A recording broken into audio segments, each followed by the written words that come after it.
Assalamu alaikum wa rahmatullahi ta'ala wa barakatuh.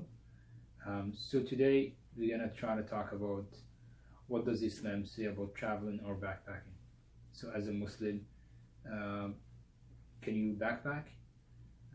And should you do it? What is the benefits? And I will also briefly introduce Ibn Battuta, who's a Moroccan traveler.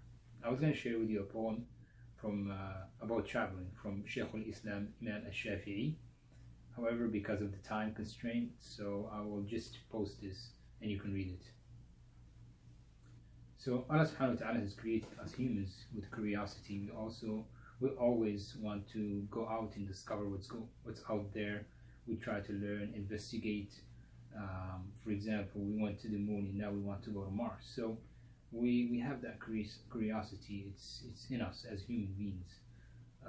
So now that we know this, we try to see what the Quran says about traveling or backpacking.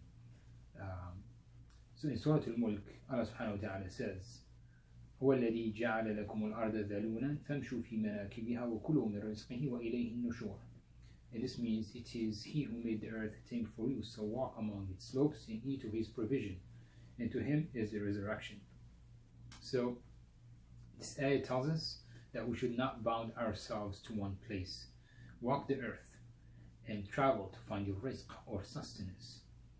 And also in Surah Al-Ankabut, Allah subhanahu wa ta'ala says, قُلْ سِيرُوا فِي الْأَرْضِ فَانظُرُوا كَيْفَ بَدَأَ الْخَلْقِ ثُمَّ اللَّهُ يُنْشِئُ النَّشْأَةَ الْآخِرَةَ إِنَّ اللَّهَ عَلَى كُلِّ شَيْءٍ قَدِيرٌ.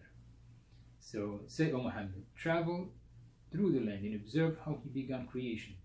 Then Allah will produce the final creation. Indeed, Allah over all things is competent. So we are encouraged to travel, backpack, and see how Allah has created His creation. People with different colors, languages, food, lands with different climates and animals. So all of this, so we can thank Allah more, and then we can believe in Him more, reflect on His creation. In Surah Al-Hujurat, Allah subhanahu wa ta'ala says, يا أيها الناس إنا خلقناكم من ذكر وأنثى وجعلناكم شعوبا وقبائل لتعارفوا إن أكرمكم عند الله أتقاكم إن الله عليم خبير. O mankind, indeed we have created you from male and female, made you peoples and tribes, that you may know each one another. Indeed, the most noble of you in the sight of Allah subhanahu wa ta'ala is the most righteous of you. Indeed, Allah is known and acquainted. So go travel, meet people from different lands. Understanding is what we need these days. And when you travel and immerse yourself in other people's culture, you will see the beauty of people. So forget what the negative things the media says, right? Go and see the world for yourself. So traveling or backpacking can help us have a firm belief in Allah subhanahu wa ta'ala by seeing the places of the people before us and how they lived. For example, if you travel to Egypt or you backpack Egypt, make sure to go and see the pyramids. Think about how Allah has destroyed the Pharaoh, even though he was so powerful and advanced, and Allah left the pyramids for us to see as a proof, so we can be thankful to Allah and fear Him as He should be feared. And also, if you go to Jordan, see Petra or the temples of Malaysia, or the Hagia Sophia in Istanbul. The Hagia Sophia was an incredible church, a diamond for the Constantinople, the capital of Romans at that time. It was then converted into a mosque, and then later on it was made into a museum. So when you backpack Turkey, make sure to stop there and reflect on the remnants of these nations. As Ibn Battuta, the Moroccan traveler of the 14th century, when he went there, he called it in its Turkish name Hagia Sophia. So I think we have an idea about how important traveling is and why we should travel. But I want to introduce Ibn Battuta, the Moroccan traveler. So let's talk about him a little bit. So he basically was a Moroccan traveler from the 1300s. I think many Muslims in the West don't know about him that much. He actually traveled farther than Marco Polo. So he started his travel or a rihla at the age of 21.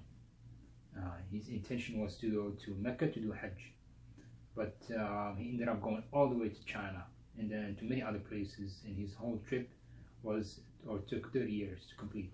When he went back, he gathered all his, or compiled all his stories in his book known as تحفة النظار في غرائب الأمصار وعجائب الأسفار, which means a gift to those who contemplate the wonders of cities and the marvels of traveling.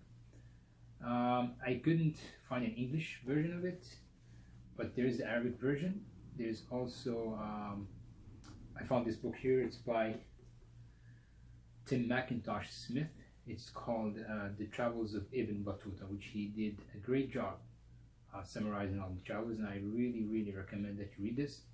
I also have a link posted below from the University of California, Berkeley, where they really give a nice description of all the travels that Ibn Battuta went to, and it's really nice and organized. So I hope that we benefited from this video, and I hope that I enticed within you the curiosity to travel in backpack from a religious point of view. So I think that's it for this video. So assalamu alaikum wa rahmatullahi ta'ala wa barakatuh.